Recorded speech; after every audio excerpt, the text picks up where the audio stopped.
Assalamualaikum warahmatullahi wabarakatuh.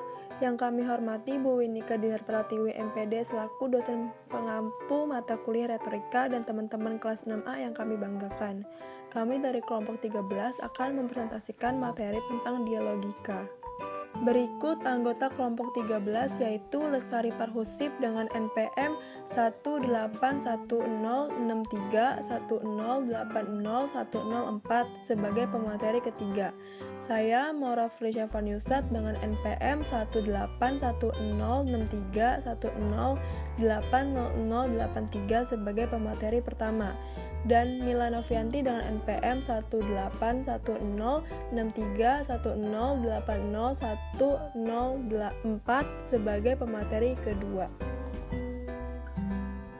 Hakikat dialogika. Dialogika adalah ilmu tentang seni berbicara secara dialog di mana dua orang atau lebih berbicara atau mengambil bagian dalam satu proses pembicaraan. Bentuk dialogika ada 3. Pertama, diskusi. Diskusi adalah memberikan jawaban atas pertanyaan atau pembicaraan serius tentang suatu masalah objektif. Kedua, tanya jawab. Tanya jawab adalah proses dialog antara orang yang mencari informasi dengan orang yang memberikan informasi. Ketiga adalah debat. Debat adalah kegiatan adu argumentasi antara dua pihak atau lebih, baik secara perorangan maupun kelompok dalam mendiskusikan dan memutuskan masalah dan perbedaan. Dari ketiga hal tersebut, bukanlah hal yang mudah, karena proses tersebut melibatkan beberapa komponen seperti keterampilan yang tinggi dalam berpikir, menganalisis, dan merumuskan masalah. Berikut materi akan dijelaskan oleh pemateri kedua.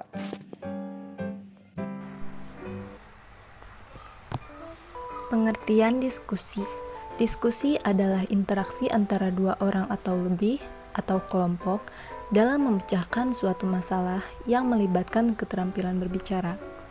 Biasanya, komunikasi antara mereka atau kelompok tersebut dalam bentuk ilmu atau pengetahuan dasar yang akhirnya akan memberikan rasa pemahaman yang baik dan benar. Diskusi bisa tentang apa saja yang awalnya disebut topik. Diskusi topik ini dibahas dan berkembang yang pada akhirnya akan menghasilkan suatu pemahaman dari topik.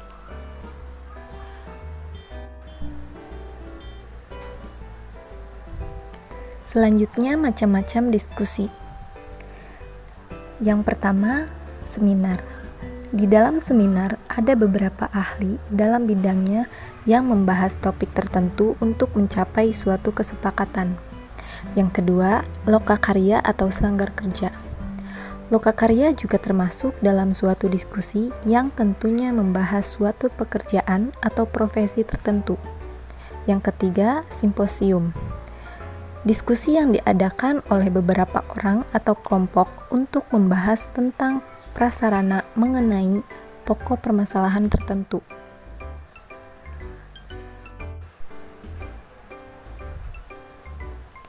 Yang keempat, diskusi panel. Diskusi yang dilakukan untuk memperluas wawasan tentang permasalahan yang sedang hangat dibicarakan oleh orang banyak, serta melibatkan para ahli yang menjadi penulis atau pembicara di diskusi tersebut. Yang kelima, konferensi. Konferensi yaitu pertemuan yang diadakan untuk berunding atau bertukar pendapat mengenai permasalahan yang sedang dihadapi bersama para peserta diskusi. Yang keenam, diskusi pleno. Diskusi pleno merupakan lanjutan dari diskusi kelompok yang sudah terjadi. Diskusi pleno ini dilakukan untuk melaporkan hasil diskusi sebelumnya untuk kemudian ditindak lanjuti masalahnya.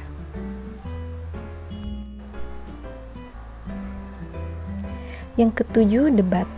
Debat sering terjadi di hampir setiap diskusi karena setiap orang yang menyampaikan pendapat tentu memiliki pandangan dan pendapat yang berbeda-beda. Yang kedelapan, kongres. Kongres biasanya dilakukan oleh para pelaku politik atau wakil dari suatu organisasi. Tujuan dari dilakukannya kongres ini adalah untuk sama-sama berpikir dalam pengambilan keputusan. Yang kesembilan, forum diskusi. Forum diskusi atau wadah atau tempat yang dilakukan oleh para peserta diskusi untuk menggabungkan beberapa dialog tertentu.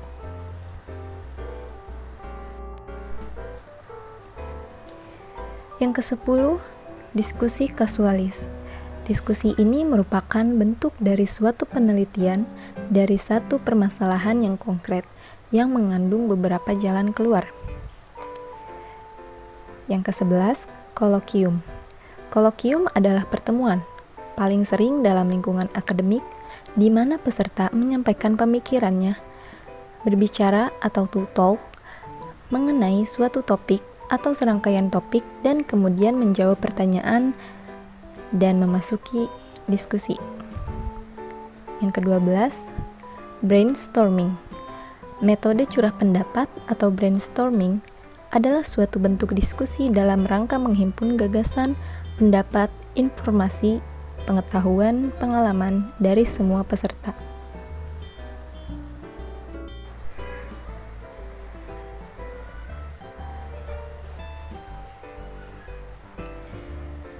Berikut ini akan diuraikan proses pelaksanaan diskusi yang meliputi 2 fase.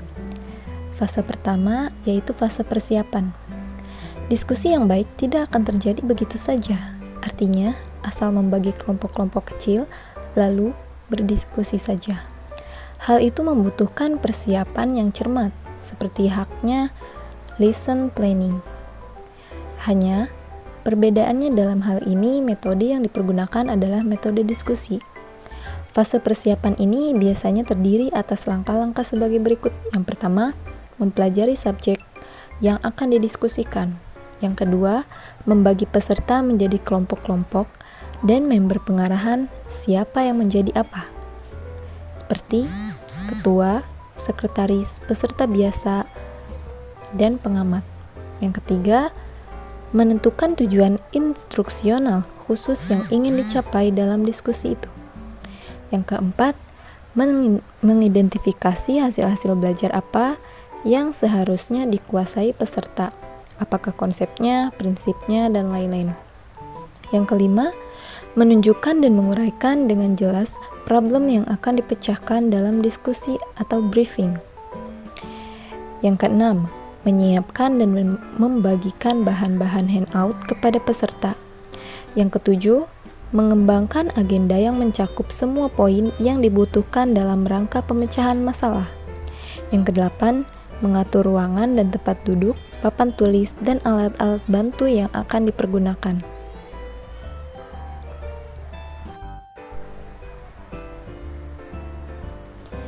Yang kedua, fase pelaksanaan.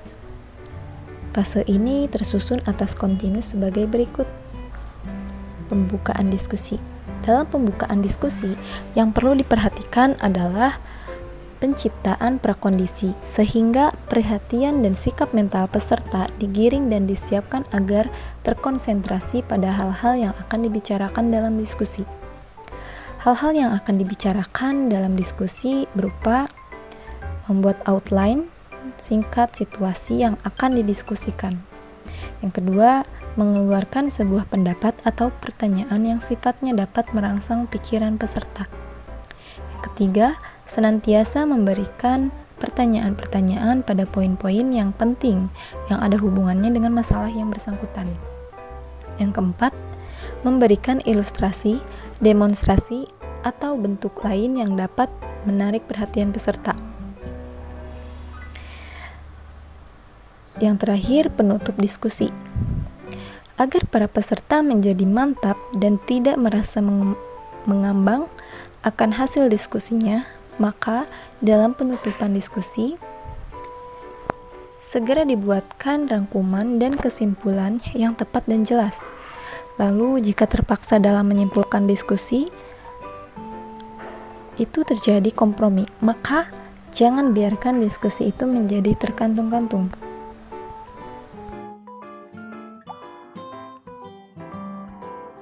Metode tanya-jawab. Tanya-jawab adalah proses dialog antara orang yang mencari informasi dan orang yang memberikan informasi. Untuk tanya-jawab. Yang interview, tanya jawab antara wartawan dan seorang pejabat politik, atau tanya pendapat dengan orang-orang perseorangan dalam hubungan dengan penelitian ilmiah. 1. Persiapan interview. Kumpulkan informasi mengenai pribadi informan menggunakan bahasa yang mudah dipahami dan diucapkan secara ramah. Orang-orang yang ditanya harus mengemukakan pendapat dari sikapnya. Orang yang bertanya harus merumuskan jawaban secara tepat dan benar.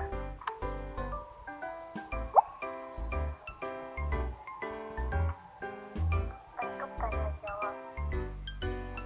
Interview. Aturan interview. Penanya harus mengenal pribadi yang ditanya.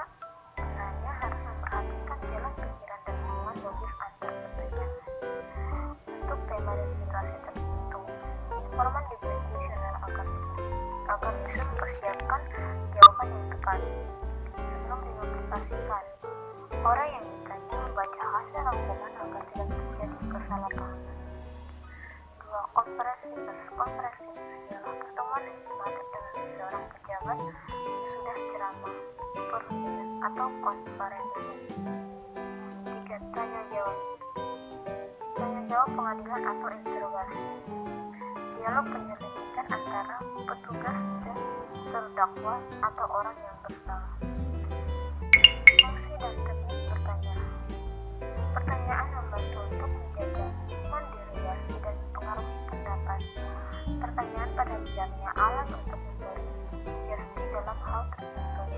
Memiliki daya paksaan, alat untuk membakar semangat, kunci untuk melonggarkan tekanan, sarana membangun inisiatif dan mesin untuk mendorong komunikasi.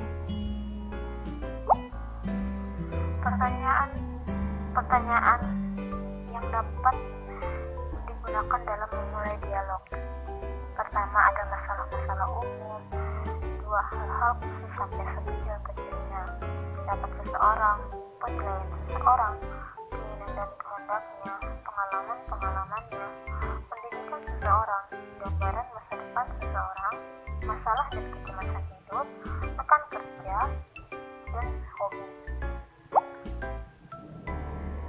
Jenis pertanyaan. Ada pertanyaan informatif. Pertanyaan ini bertujuan untuk mendapatkan informasi atau kejelasan. 2. Ada pertanyaan untuk mengontrol. Pertanyaan ini bermaksud untuk mengontrol, tapi juga membantu untuk melihat benar, masih memperhatikan, atau masih mendengar. Pertanyaan untuk menjebak. Pertanyaan ini dilakukan apabila para pendengar tidak memberikan reaksi. 4. Pertanyaan untuk menakutkan. Pertanyaan ini ditujukan kepada pendengar agar merenungkannya. Selain itu, ada jenis-jenis pertanyaan yang perlu menjadi perhatian, yaitu pertanyaan Sokrates, pertanyaan Plato, pertanyaan ofensif, pertanyaan untuk membuka masalah baru, pertanyaan untuk menutup pembicaraan, pertanyaan alternatif, pertanyaan lain, pertanyaan untuk mendirigasi, pertanyaan pembuktian. Sekian presentasi dari kelompok kami. Terima kasih buat teman-teman yang sudah menyimak. Kurang lebihnya mohon maaf. Wassalamualaikum